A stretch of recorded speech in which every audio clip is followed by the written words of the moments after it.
What if the one thing everyone mocked you for was secretly your greatest strength?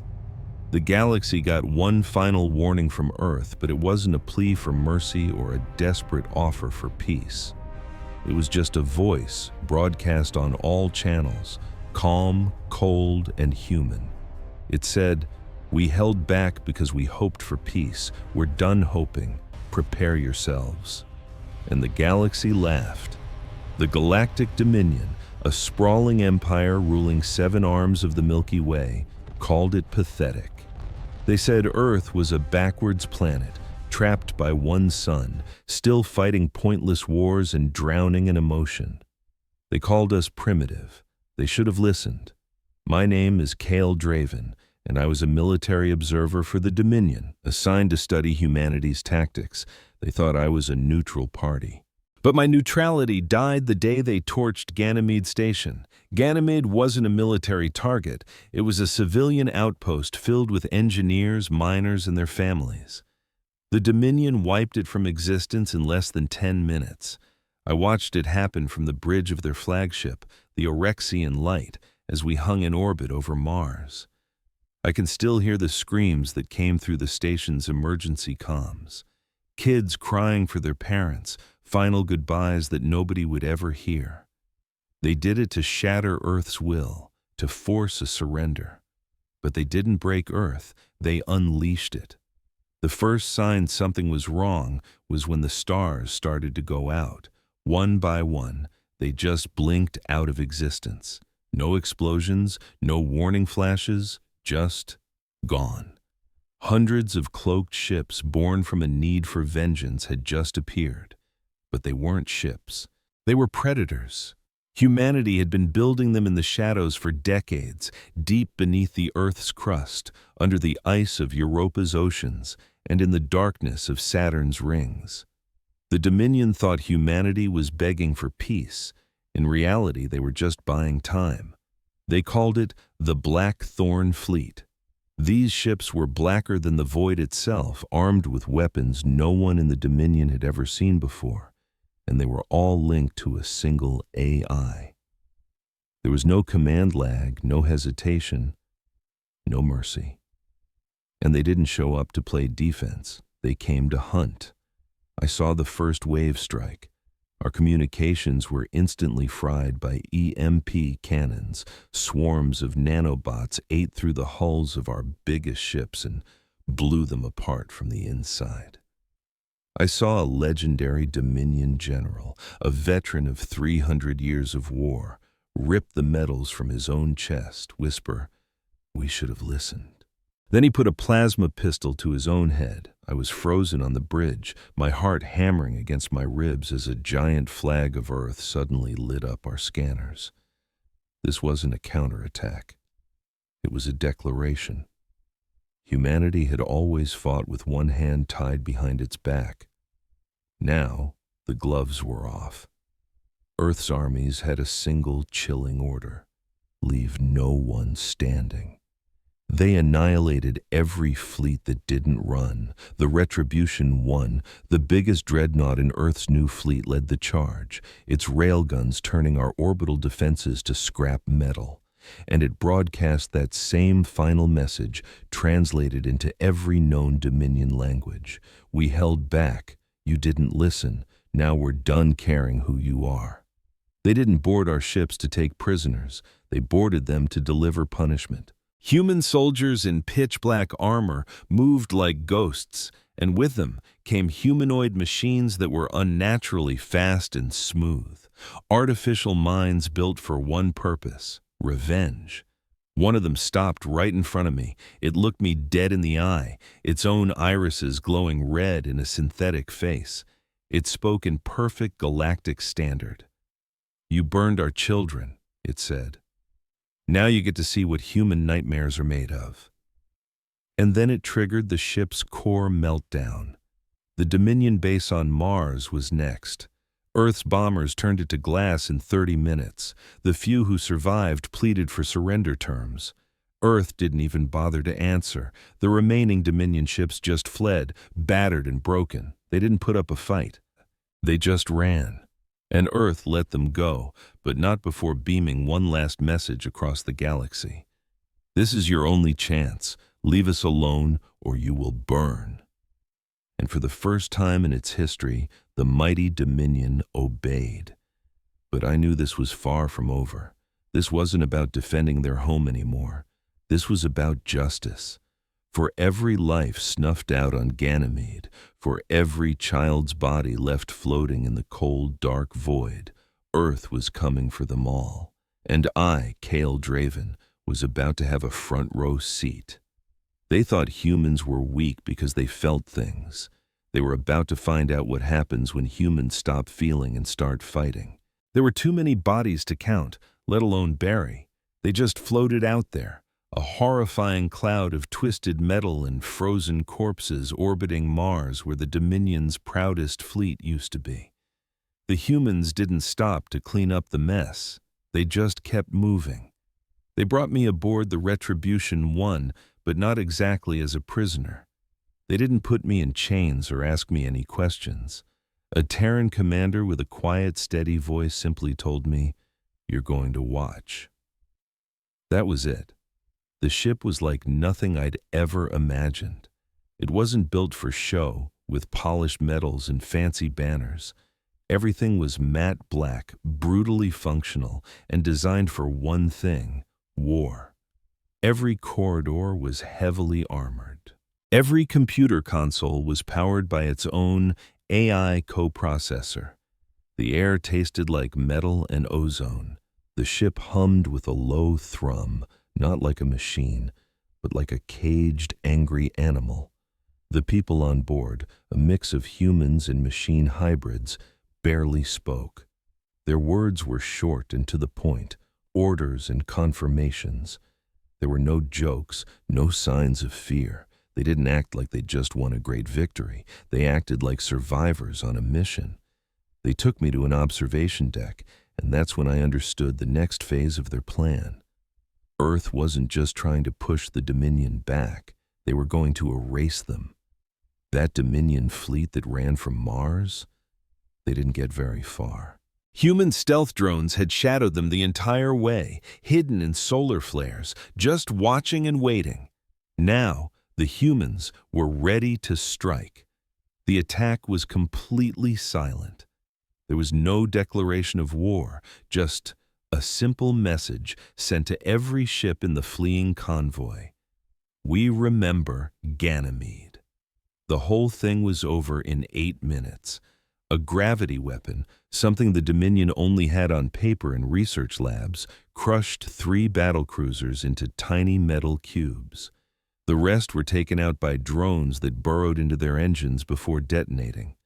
From my observation deck, I watched the tactical display as every enemy target went dark.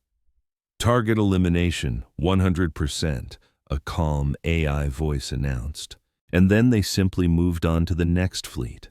I looked at the human crew, and the thing that struck me the most was the complete absence of joy. There were no cheers, no high fives, just cold, ruthless efficiency. Their rage had cooled into something far more dangerous. They weren't just fighting an enemy anymore. They were punishing the galaxy for ever thinking Earth was weak. That night, I found myself talking to a Terran officer, a gray-bearded man named Colonel Aaron Vale. His eyes looked like he hadn't slept in years. "You're Cale Draven, aren't you?" he asked. "The Observer." I just nodded. He didn't smile. He just stared out the viewport into the endless black. "You were there when they hit Ganymede?" I swallowed hard. I heard it all. There was nothing I could do. "My sister was on that station," he said, his voice flat. "She was 26, an engineer, pregnant. She wanted to build new schools on Europa." I started, but he held up a hand. "Don't apologize. Just watch." He pointed to a new battle plan on the wall. It was a Dominion listening post deep in neutral space, a heavily armed intelligence hub that everyone thought was untouchable. Earth didn't even bother sending ships. This time they sent a virus, a nanocode hidden inside a routine medical software update. 4 minutes after it was activated, every automated system on that station turned on its crew. Airlocks blew open. Life support systems started pumping poison. Doors sealed shut, trapping everyone inside. There were no survivors. Colonel Vale turned back to me. "You see, Cale, we begged for peace for years. They told us to play by their rules, join their empire, bow down, and when we didn't kneel fast enough, they burned our children." He took a step closer. "This isn't war anymore. This is sending a message." I was speechless. My whole life I was taught that humans were too emotional, too divided to ever be a real threat. They couldn't even agree on who should lead their own planet. But this wasn't the Earth I had studied. This was something ancient and fierce, a species that had clawed its way through 1,000 years of its own wars and plagues, and had come out the other side with a hunger for justice that was terrifying. "We told the galaxy we were holding back," Colonel Vale said quietly. "Now they get to see what happens when we let go." The very next day, Earth officially launched the Reckoning Protocol. 12 Dominion outposts were marked for total elimination. No negotiations were offered. I asked one of the ship's AIs, a unit named Cipher 9, why they wouldn't consider peace now that they had the upper hand. Its answer sent a chill down my spine. "We offered peace when we were weak, and they answered with fire," it said. "Now that we are strong, we will speak the only language they understand." Earth wasn't asking for anything. It was teaching a lesson. Within 2 weeks, 6 of those outposts were gone, not just defeated, but completely dismantled. Their leaders were captured, and their trials were broadcast live for the entire galaxy to see. Earth's message was spreading like a shockwave. Neutral systems started panicking. Galactic trade guilds began cutting ties with the Dominion. And Earth didn't say a word. They didn't need to. They never asked for allies. They didn't even bother to reply. They just kept advancing. That night, I was sitting in my quarters, if you can call a cold steel box a room, staring at an endless list of targets scrolling onto the system feed. I couldn't help but wonder, how far were they willing to go? Would they stop after toppling the Dominion?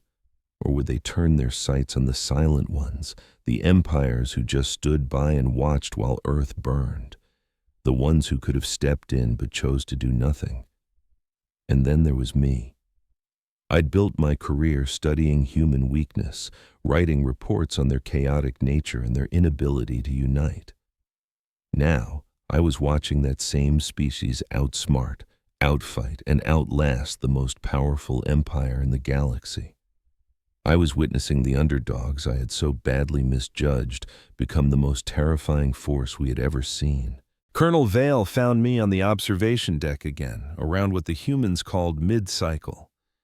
He lit up a small cigar, and the smell of it took me back to old documentaries about Earth's ancient wars, a mix of smoke, grit, and loss. "You think we're taking this too far?" he asked without looking at me. "I don't know what far even looks like anymore," I replied, and I meant it. He took a long drag from the cigar. "That's the point." I waited, but that was all he said. After he left, I stood there alone in the dark, watching the war play out on 100 different screens. And in that moment, I think I finally got it. Humanity had pleaded for peace, and the galaxy had answered with fire.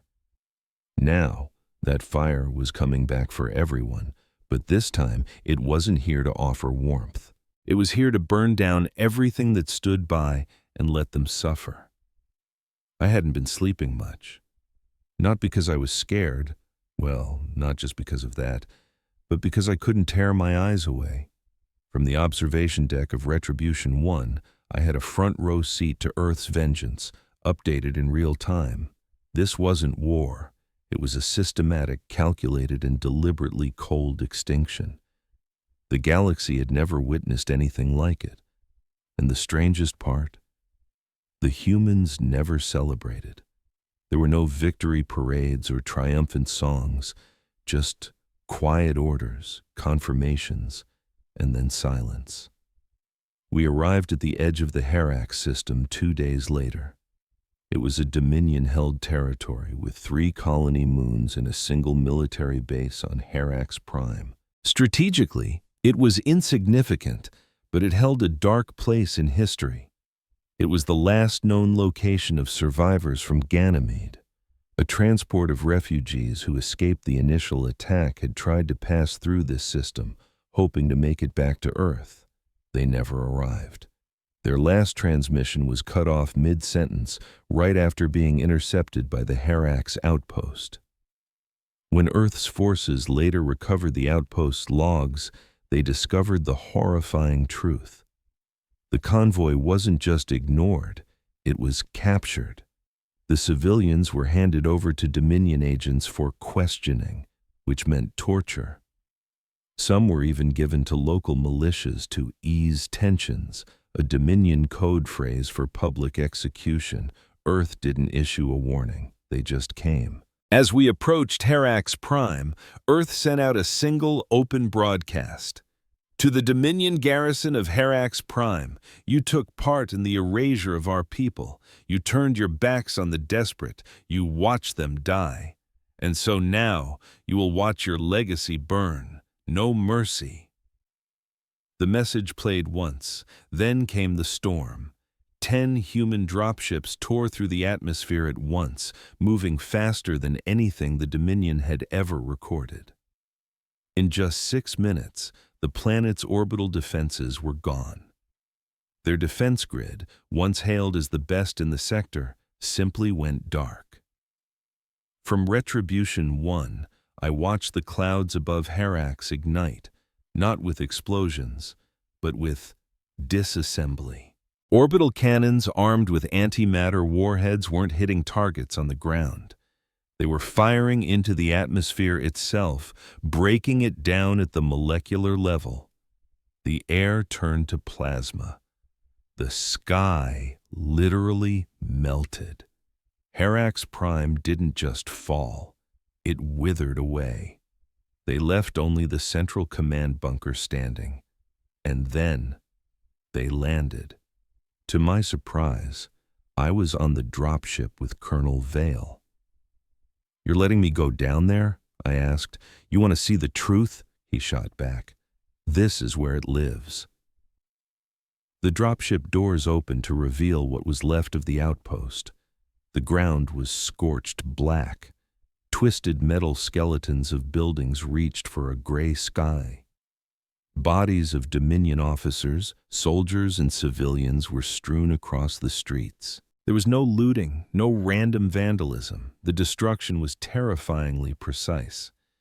We walked in silence toward the main garrison, flanked by a dozen Terran soldiers in black reactive armor, their faces hidden behind dark visors. Their fingers never strayed from the triggers of their rifles. Inside the command center, we found them. 3 Dominion commanders chained to their own chairs, beaten but alive. Colonel Vale walked up to them without a word. He pulled a data chip from his pocket and slid it into the main console. The screen flickered to life with recovered footage. It showed the Ganymede survivors, bound and terrified, being shoved into cells. A woman was begging in the galactic common tongue, "Please, my son is sick. We're just trying to get home." The camera then showed one of the very commanders sitting before us now, casually nodding and ordering the guards to shut her up. The footage kept rolling. It showed executions one by one in the snow outside the outpost. You could see the guards smiling. Then you heard the woman's voice again, weak and fading. "Please, someone..." And then nothing. Colonel Vale turned from the screen to face the commanders. "We gave the galaxy a chance," he said, his voice deceptively soft. "When they burned our world, we asked them to stop, nicely." He knelt down, getting eye level with the commander in the middle. "You knew they weren't soldiers. They were illegal refugees," the commander mumbled through a split lip. Protocol demanded. Vale's pistol was in his hand before the man could finish his sentence. The shot was deafening in the metal bunker. The other two commanders flinched but stayed silent. Protocol, Vale muttered, holstering his weapon. That's what monsters always say to wash their hands clean. He turned to his men. Finish them. Then burn this place to the ground. An hour later, we were back on the ship.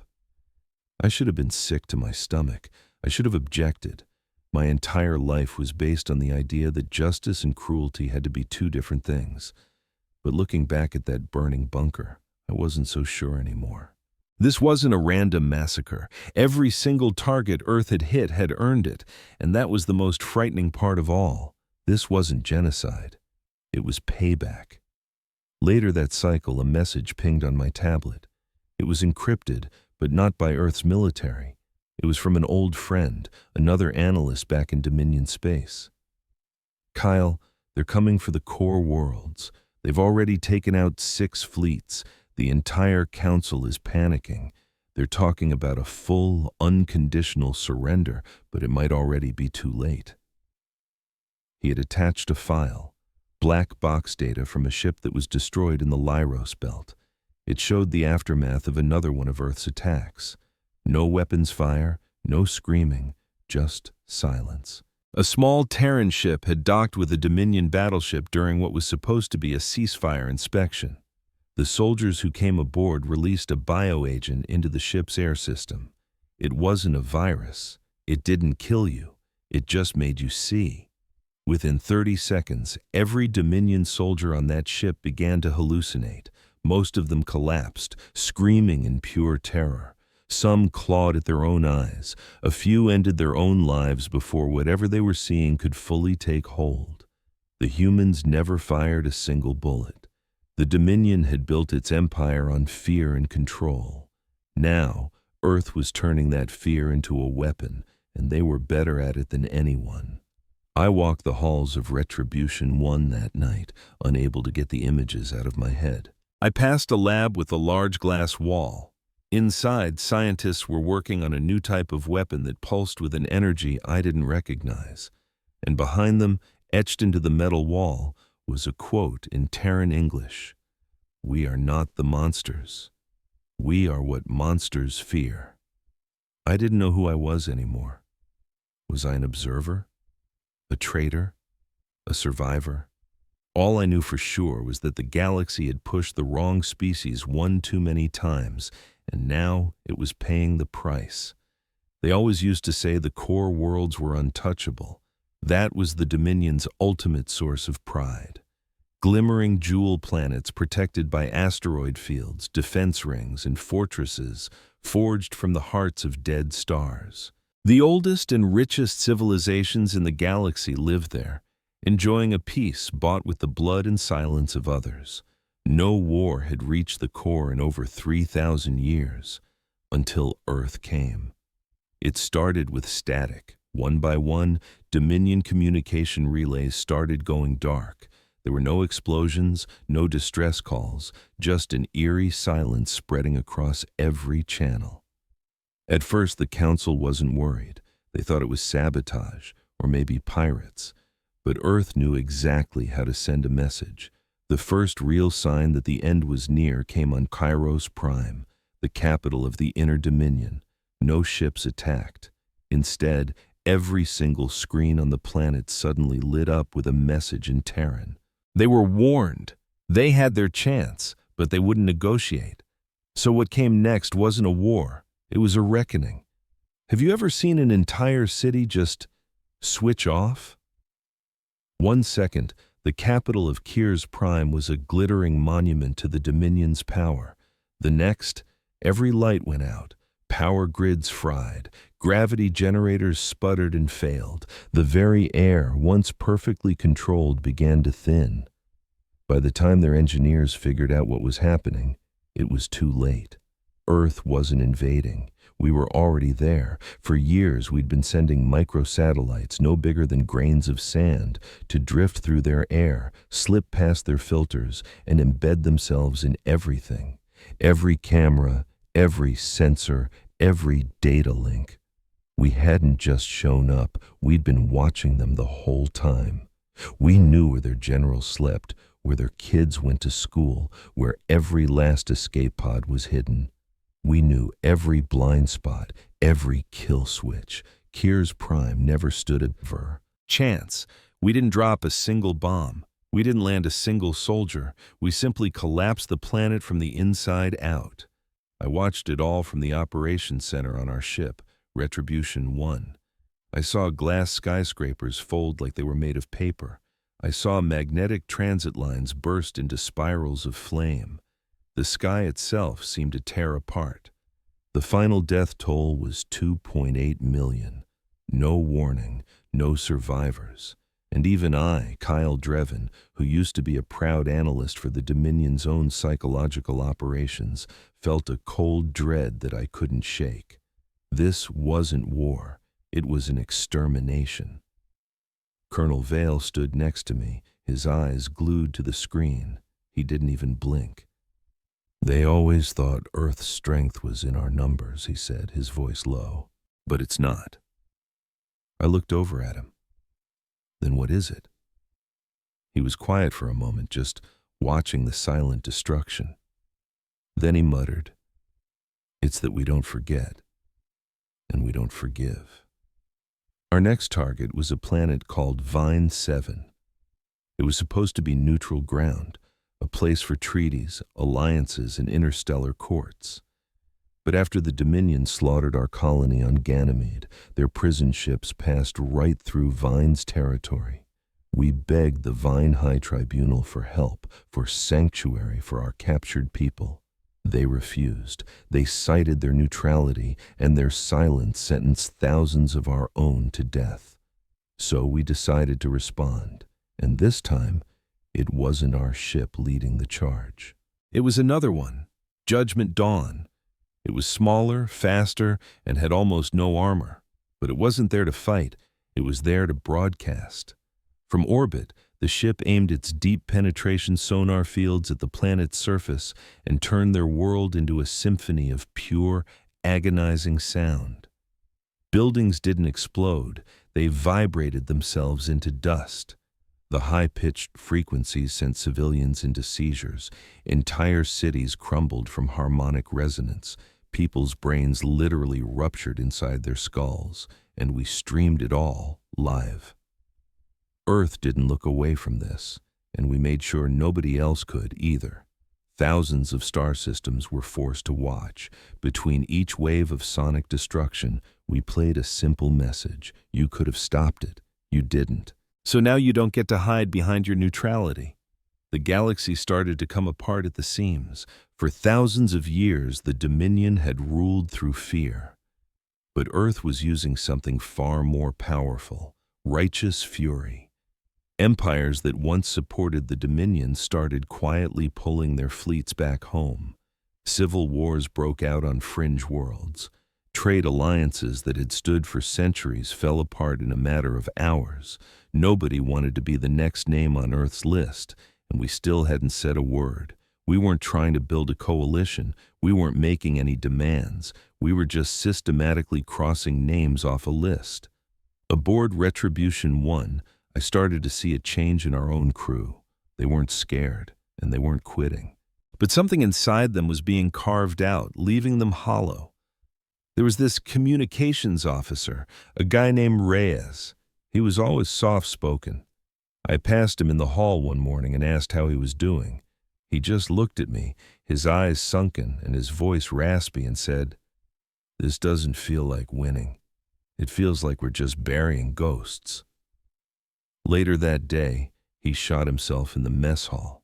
Nobody said a word while we cleaned it up. We didn't have to. That night, I pulled up the old Dominion files on Ganymede. It was worse than I ever imagined. They had streamed executions to their elite social clubs for entertainment. They had turned our children into subjects for their twisted science experiments. We had begged for help, and the Dominion had made a public spectacle out of ignoring us. I saw one clip that I'll never forget. It was a little girl, maybe 9 years old, holding on to her brother, as Dominion soldiers dragged him away. She just kept screaming, "Please, he's all I have left." The camera cut off then, and in that moment, I finally understood why Colonel Vale never talked about peace anymore. By the end of the week, another world fell. Zathara, a planet so arrogant it called itself the voice of order. We silenced it in 6 hours. We didn't use a single weapon this time. We used memory. We overrode every network on the planet with the personal stories of our people. We broadcast the voices from Earth, the survivors of Ganymede, the weeping of women, the screams of men, and the whispers of children talking about the stars they saw as they froze to death in space. Sthara's own people rose up and tore their government down. Riots burned through every city. We didn't have to fire a single shot. We just had to remind them what their silence had cost us. Colonel Vale watched the chaos from the bridge. "This isn't justice anymore," I said quietly. He turned to me. "No," he agreed. "Then what is it?" His voice was eerily calm. "Balance." That's when I realized it. We didn't want to become the new Dominion. We didn't want their power. We just wanted to balance the scales, and we were willing to burn down the entire galaxy to do it. A day later, we got a message from the Dominion Council. It was the first time we'd heard from them in weeks. The message was simple. "We surrender unconditionally. Please stop." There was a long pause on the bridge. Every single person turned to look at Colonel Vale. He just stared at the screen for what felt like an eternity before he finally gave his response. "We heard you." Then he cut the feed. Earth wasn't interested in their apologies. Not yet. They surrendered, desperately and completely. But Earth didn't stop. I was standing right there on the bridge of Retribution 1 when that message came in from the highest ruling body in the galaxy. Now, just a group of scared diplomats begging for a mercy they had never once shown anyone else. They even used the word "please." Colonel Vale watched the message play without a single change in his expression. For a split second, I thought I saw a flicker of doubt in his eyes, but it was gone as quickly as it appeared. He turned to the communications officer and just gave a single, sharp nod. The message was deleted. Not saved, not archived. Deleted. The words didn't matter to us anymore. Only the dead mattered, and we weren't done putting them to rest. That very same cycle, we changed course. The new target wasn't a military base or some important core world. It wasn't on any of the lists I'd seen. It was something much, much worse. It was personal. Theta Vault 9. This place wasn't on any public star charts. Most of the Dominion's own officials didn't even know it existed. But we had found it. It was hidden beneath the surface of a rogue moon, shielded by gravity-warping fields and decoy satellites. Theta Vault 9 was where the Dominion hid its darkest secrets, and the people it wanted the universe to forget. And the last children of Ganymede were there. We had confirmation. Records we'd pulled from the wreckage on Zathara revealed that 12 children, who had been listed as unaccounted for after the slaughter, were actually captured alive. They were taken to Theta Vault 9 for their long-term intelligence value. We all knew what that really meant, experiments. Colonel Vale didn't give a speech this time. He didn't have to. We dropped out of hyperspace 3 million kilometers from the vault. There was no warning, no approach. We just deployed the weapon. It was something I had never seen before. A small, perfectly black and utterly silent sphere. It was launched from the belly of our ship and drifted toward the moon like a single drop of rain in the vastness of space. When it made contact, it didn't explode. It whispered. A silent pulse spread out from it, invisible to our eyes. But every Dominion system it touched simply folded in on itself. Firewalls vanished. Defense turrets turned their guns inward and fired. The artificial gravity reversed itself for 8 seconds, crushing everything that wasn't bolted down. We landed 30 minutes later. They let me join the boarding team again. Maybe they figured I was numb to it by now, or maybe making me watch was part of my punishment. The corridors inside Theta Vault 9 were choked with smoke and shadows. The air smelled of burnt electronics and death. We walked past dead guards, their faces frozen in pure terror, their bodies twisted into impossible shapes. "Neural inversion field," one of our officers said flatly, "scrambles the fear centers of the brain, makes their own survival instincts eat them alive." There was no pity in his voice, just a statement of fact. We found the first child's body in a glass cell. He was so small, wrapped in a thin blanket, his eyes wide open and staring at nothing. On the wall next to him were crayon drawings of planets, stars, and a tall woman with an Earth military insignia on her uniform. A mother, maybe, someone who promised she was coming back for them. She never made it. Colonel Vale stood in the doorway, his fists clenched so tight his knuckles were bone white. He didn't say a word. He just moved on to the next room, and the next. We confirmed 9 of the 12 children were dead. We found the records of their medical tests, their autopsies. The other 3 were just missing. The files landed with a thud. Project Ashglass. The location was a place called Arkan's Wake. Another ghost, another name I'd never even heard of in all my years working for the Dominion. Arkan's Wake was nothing but an abandoned rock, trapped in the gravitational pull of a neutron star. It had been declared uninhabitable decades ago, but that didn't matter. Earth was already punching in the coordinates. Vale turned to his second-in-command, a captain with a steel gaze named Nia Rowland. "Activate Black Spear Protocol," he ordered. She just nodded. "The whole package, sir." I found out later what Black Spear really was. It wasn't a mission. It was judgment itself. Earth's most elite soldiers, bio-enhanced, cybernetically wired, and trained for war since they could walk. These weren't just soldiers left over from old conflicts. This was a new breed, built from the ground up for one purpose: vengeance. That night I went back to my room and just stared at the empty walls, my hands shaking. Earth wasn't just fighting back anymore. They were hunting. They didn't want to surrender. They wanted to carve out the rot. They were cutting through the Dominion like a surgeon with a scalpel and a score to settle. The very next day, Earth's fleet turned Theta Vault 9 into dust. No salvage missions, no search for survivors. They imploded the moon it was on. Its core went critical in less than an hour, crushing the entire facility under 10,000 tons of rock and superheated gas. It was just gone, erased, and the message to the galaxy was crystal clear. If you harm our children, we will find you. If you so much as touch them, we will end you.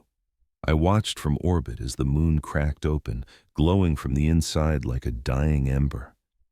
And all I could think about was that little girl from the video feeds, the one who held on to her brother and screamed for help that never came.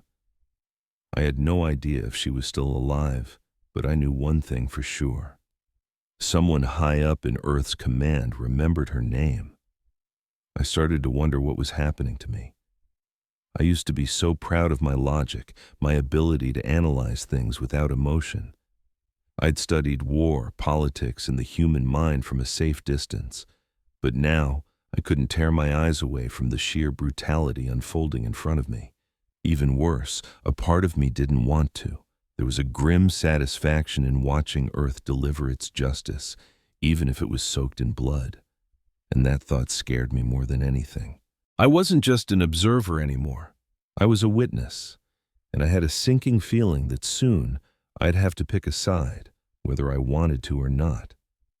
I honestly didn't think Earth had any more rage to give.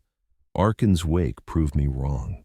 The place was supposed to be a dead world, warped by gravity, blasted by radiation, and abandoned by anyone with a sense of self-preservation. No colonies, no outposts, just a shattered corpse of a planet spiraling around a collapsed star. But the Dominion had stashed something there. Project Ashglass. It was where they'd sent the last 3 children from Ganymede. We had no clue what Ashglass was. The files we'd ripped from Theta Vault 9 were a mess, broken, corrupted, maybe even sabotaged by the Dominion as they fled. Even Earth's AIS, as brilliant as they were, couldn't put all the pieces together. But a few chilling phrases stood out. Psychogenic integration trial, zero consent biofusion, weapon class potential. The short version? They weren't just studying the kids anymore. They were turning them into weapons.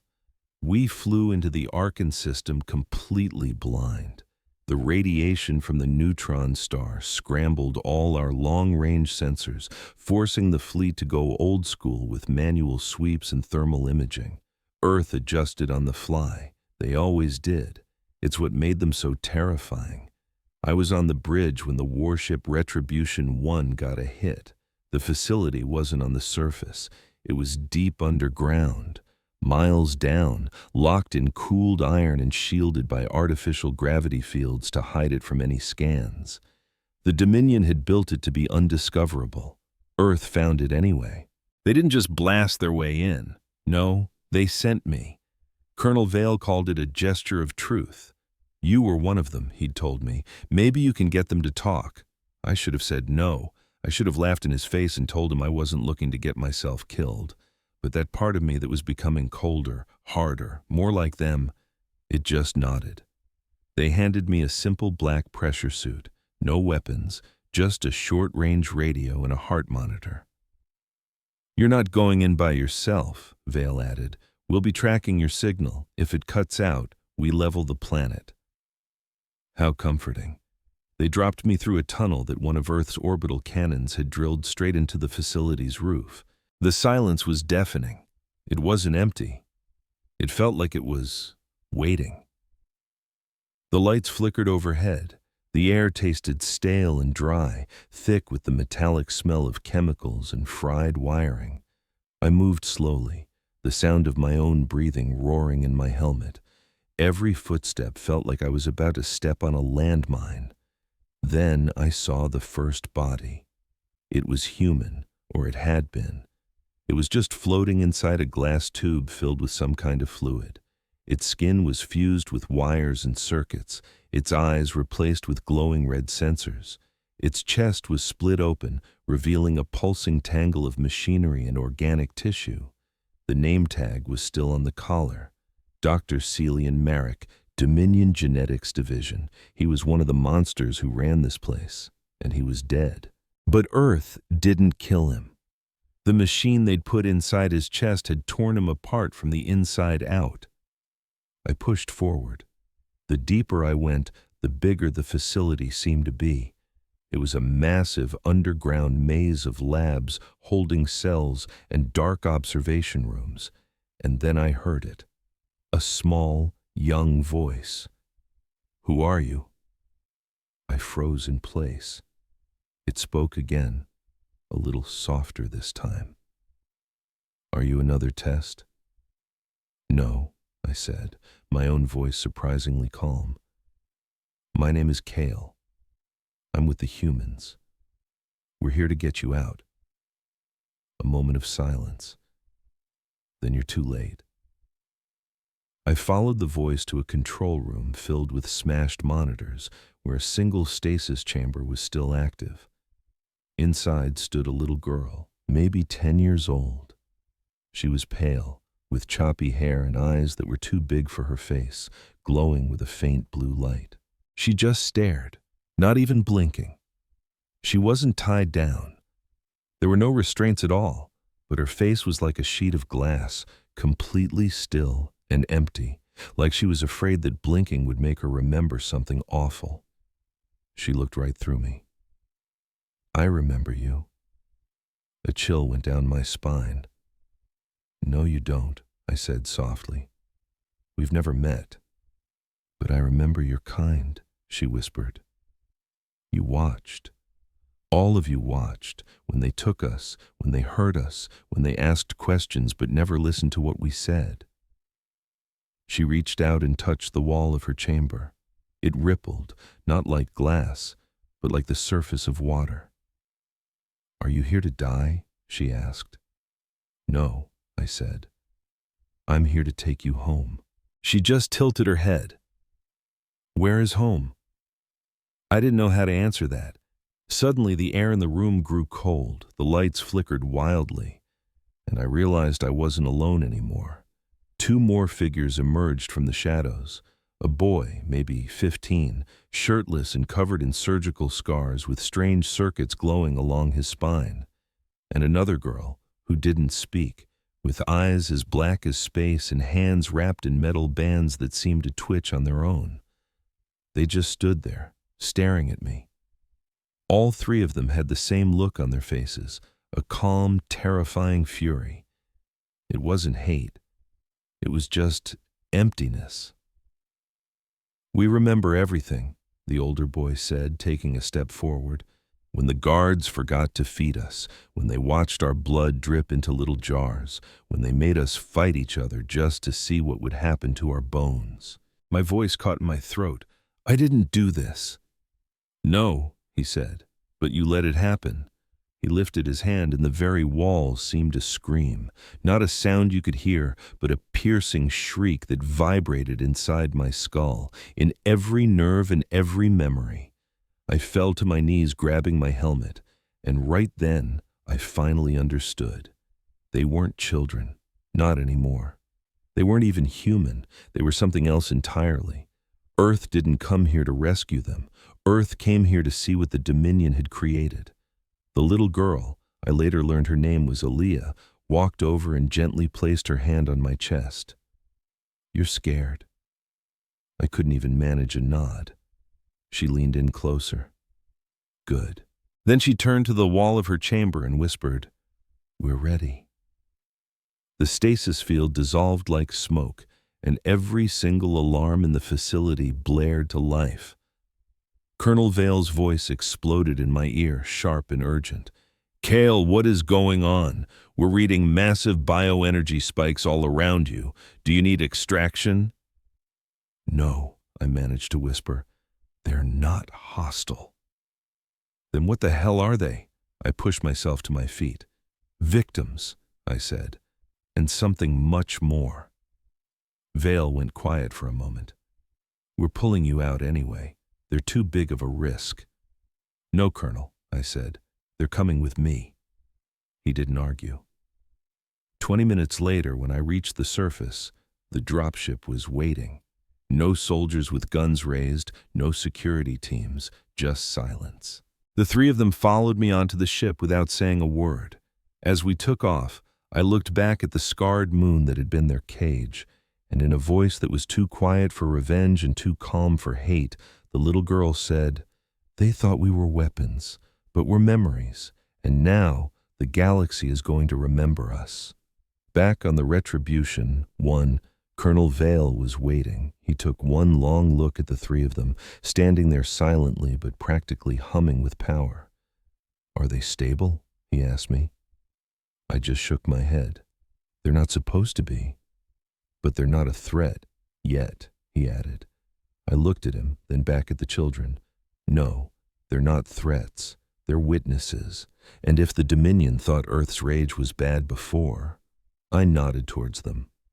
They have no idea what's coming for them now. They never cried. They didn't seem to sleep. They barely even spoke. Aya, the younger girl with eyes like chips of ice, would just sit for hours, staring out the main viewports of the Retribution 1 as if she were seeing a completely different universe than the rest of us. Her expression never flickered. It wasn't sadness or anger. It was pure detachment, like she'd already watched the world burn down and was just waiting for the ashes to cool. The older boy, Arik, spent nearly all his time in the training deck, not because he needed practice. He didn't. Earth's toughest soldiers couldn't even touch him. One of them tried early on during a sparring match. Arik didn't even flinch. What happens when the victims of a silent, brutal war are suddenly given the power to end it? It starts with a man whose spine just folds. No sound, no struggle. The medic later said it was like gravity itself zeroed in on him for a split second. Then there was the mute girl, Mira. She roamed the ship barefoot, always followed by two floating orbs that weren't made of any tech we recognized. When an engineer got curious and tried to grab one, it turned to liquid in his hand, only to reform a few seconds later right behind his back. Mira actually smiled at that, just once. The rest of the time, she was a ghost. The crew tried to carry on like normal, but everyone gave them a wide berth. So what would you do with that kind of power? Let's find out what they chose. You could practically taste the tension in the air. It wasn't exactly fear of the children themselves. It was fear of what they stood for, proof that Earth's rescue mission had been way too late. We didn't save them, we just found what was left. About 3 cycles after we held a memorial for the guy whose spine collapsed, Colonel Vale called a top-level meeting. Commanders from every fleet in Earth space patched in, their faces like stone. The news was plastered on every screen. The Dominion wasn't fighting back anymore. It was imploding. Entire worlds had gone silent. Military bases were self-destructing. One of their own admirals surrendered, then blew up his own flagship mid-broadcast, like a final, twisted apology. And the craziest part? Earth never even asked him to do it. The war was over. It had turned into a full-blown collapse. And now, Earth had to decide what to do next. I was standing in the back of the war room, watching Colonel Vale at the head of the table. The 3 children stood behind him like his personal shadows.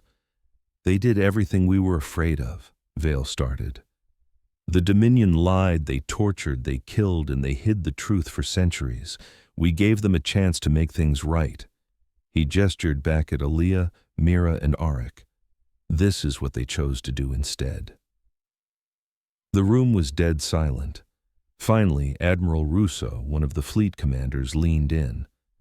What's your proposal, Colonel? We've crushed their military. Their leadership is gone. If we keep pushing, we're going to turn the rest of the galaxy against us. Vale didn't even blink. Then let them. Another commander, a younger woman from the Arctic Division, spoke up. So you're saying we should declare war on everyone else? No, Vale said calmly. I'm suggesting we remind them of the price of staying silent. That sentence just hung there in the room, sharp as a blade. I was about to say something to urge caution, but someone else beat me to it. He's wrong. Her voice was quiet, but it brought the entire room to a dead stop. It was Aaliyah. If you burn for too long, she said, you just become the new fire. Her hands were folded in front of her, a gesture far too formal for a kid. I don't want revenge anymore, she went on. We already got that. But if you become them, if you start crushing worlds just because they might be guilty, you're just going to create more of us. She glanced over at Mira, who was now perched on the table's edge, swinging her legs. More orphans, more ghosts, more monsters made in dark rooms. The silence that followed was heavy. Colonel Vale just stared at her, his jaw tight. Then he looked at me. Kyle, you've seen more of this than anyone. Say something useful. I stood up, my throat suddenly dry. Earth already won, I said, my voice steadier than I felt. And not just the war. You won the truth. The whole galaxy saw the footage, the confessions, everything. Your anger was justified, I said, letting that sink in. But now comes the real test. Can Earth lead with that same anger and still be just? Admiral Russo nodded slowly. Because power like this gets noticed. The other empires, the ones who stayed out of it, they're terrified of us now. Vale didn't answer right away. He walked over to the star map, looking over the list of galactic powers and trade hubs. Then, his finger landed on a name. Talvaros, a neutral trading world. They never fought the Dominion directly, but they sure got rich off them. They supplied the weapons and fueled the machine that kept everyone oppressed. They built their fortune on our blood, Vale said, his voice low. But now that we're on top, they'll come talking about diplomacy. So take their deal, I suggested. Just don't do it with a gun to their head. Vale's eyes went dark. They were feeding the Dominion while our children were screaming. And we need to make sure no child ever screams like that again, Aaliyah whispered. I honestly didn't think Vale would listen, but he did. He ordered the fleet to change course for Talvaros, not to destroy it, but to talk. Through it all, the children were silent. Later that night, I found Arik on the observation deck, just staring out at a dead star system. I don't sleep anymore, he said without looking at me. I didn't think you needed to. It's not my body, he said, finally turning to me. It's because when I do, I remember. He looked down at his own hands. They made me fight my brother. They told me if I refused, they'd make his death slow. So I made it fast. He swallowed hard. I killed him in 9 seconds. I didn't say a word. What was there to say? He turned back to the stars. If Earth becomes like them, I'm gone. I'll take Mira and Aaliyah and we'll just vanish into the black. We were built to survive, but I won't be a gear in another machine. You won't have to be, I told him, really hoping I was right. When we got to Talvaros, they sent a delegation, and for the first time, Earth sent back words instead of weapons. Colonel Vale stood before their council, with the children standing beside him, not as weapons, but as living proof. I'm not here to threaten you, Vale said. I'm here to offer you a choice. He took out a data pad and tossed it onto their fancy marble table. You helped build the machine that murdered our people. You didn't pull the trigger, but you got rich off of it. He took a step closer. So here's the deal. 30% of your entire planet's output is now dedicated to rebuilding the colonies you helped destroy. Medical supplies, refugee aid, cultural restoration. No weapons, no money, just care. The council just stared. Vale leaned in. If you say no, we won't fire a single shot. We'll just release every secret file, every purchase order, every signature that ties your world to the Dominion's war crimes. He gave them a cold smile. Then we'll leave, and we'll let your own people decide what to do with you. That was Earth's new weapon, the truth. The council agreed. And just like that, Earth left Talvaros intact but forever changed. No cities burned that day, but the message was louder than any explosion. Earth wasn't here to conquer, it was here to judge. The war didn't end with a final battle or a flag being raised. It just stopped. It ended with the kind of silence that comes when fear runs so deep nobody even dares to breathe. Earth was left standing alone. The Dominion wasn't defeated. It was dismantled. Its leaders were dead, in prison, or scattered like rats from a sinking ship. Worlds that used to brag about their ties to the Dominion were now waving white flags and sending aid packages to Earth. The children of Ganymede weren't remembered as a tragedy, but as a warning. And those 3 survivors, Aaliyah, Arik, and Mira, they became legends.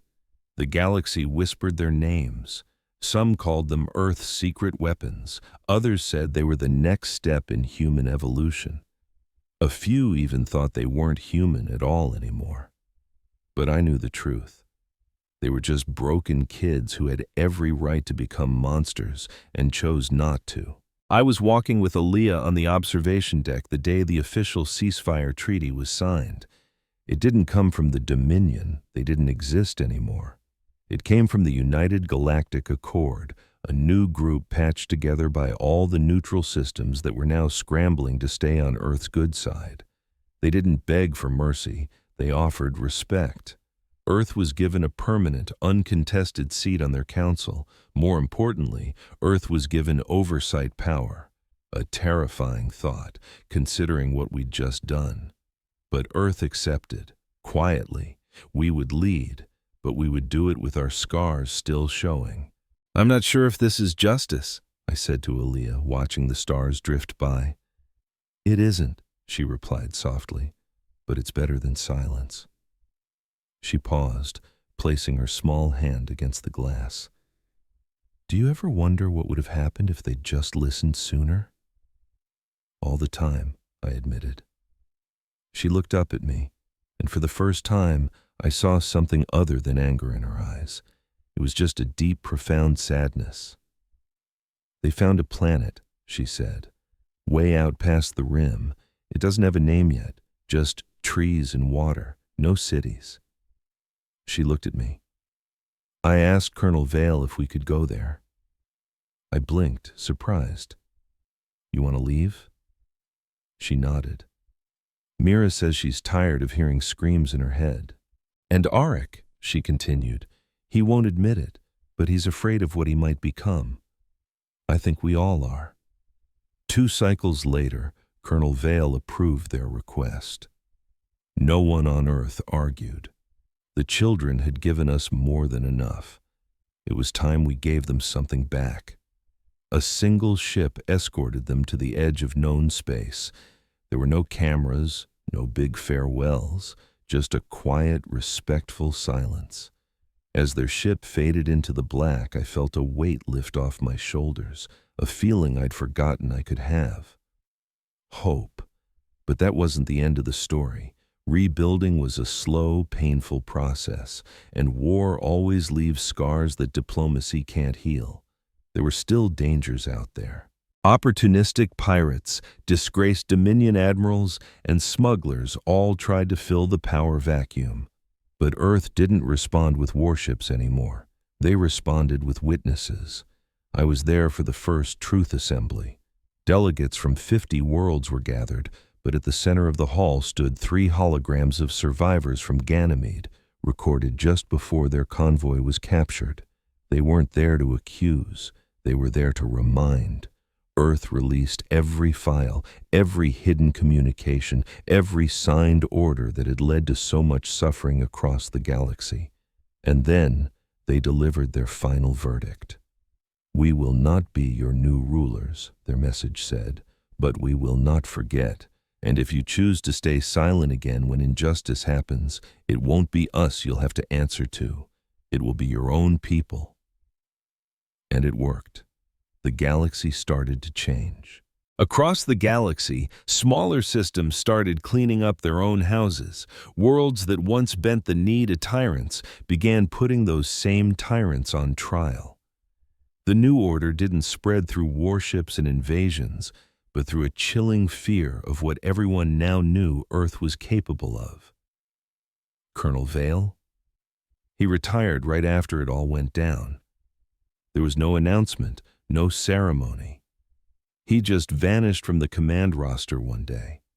His official record was updated with a single final note, "Mission fulfilled." Some folks whisper he went back to Earth. Others swear he went to live with the exiled children. I don't suppose I'll ever know for sure. As for me, they offered a fancy position in Earth's new coalition oversight force, a cushy advisory job, half politics, half intelligence. I said no. I was done being the voice of warning, and I was definitely done being a silent partner to tragedy. Instead, I went home to Ganymede. The colony was being rebuilt slowly and with great care by human and alien hands working side by side. Right where the ashes had settled, a memorial now stands. It honors 3 things: the children we lost, the silence that met their pleas, and a warning carved in stone that's as simple as it is brutal. It reads, "We held back. You didn't listen. Now we don't care who you are. I visit that place a lot.